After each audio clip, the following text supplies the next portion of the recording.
ஆண் என்றால் சுதந்திரம், பெண் என்றால் கட்டுப்பாடு அப்படின்றதுதான் இருக்கு. ஆணாக பிறப்பது என்பதே இங்க ஒரு சலுகையா தான் இருந்துட்டு வருது. ஏன்னா ஆண்களுக்கு முழு சுதந்திரம் இருக்கு. சுதந்திரம் பெற நிலையில தான் பெண்கள் இருக்கிறாங்க. அதே மாதிரி உரிமையாளனாக ஆணும் உரிமை பெறுபவளாக பெண்ணும் அப்படிதான் இருக்காங்க.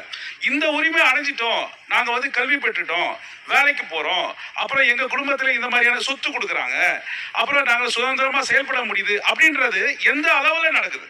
அதாவது நீங்க பாத்தீங்கன்னா இப்ப கூட அவங்க சொன்னாங்க 33% ரிசர்வேஷன் இன்னும் இம்ப்ளிமெண்ட் ஆகல. நேஷனல் லெவல்ல பார்லிமெண்ட்ல 15% தான் பெண்கள் இருக்காங்க. அதே மாதிரி பாத்தீங்கன்னா ஜட்ஜா இருக்கிறது ரொம்ப கம்மி. இது வந்துட்டு இருக்காங்க. அதே மாதிரி பொருளாதார அளவுல இந்தியாவில 25,000க்கு மேல சம்பாதிக்கிறவங்க பாத்தீங்கன்னா 10%. அந்த 10%த்துல எத்தனை பெண்கள் இருப்பாங்க? இங்க ஒரு ஐடி செக்டார்ல இருக்கிறவங்க நிறைய பேர் 1 லட்சம் 1.5 லட்சம் பெண்கள் சம்பாதிப்பாங்க. அந்த ஒரு சிலரை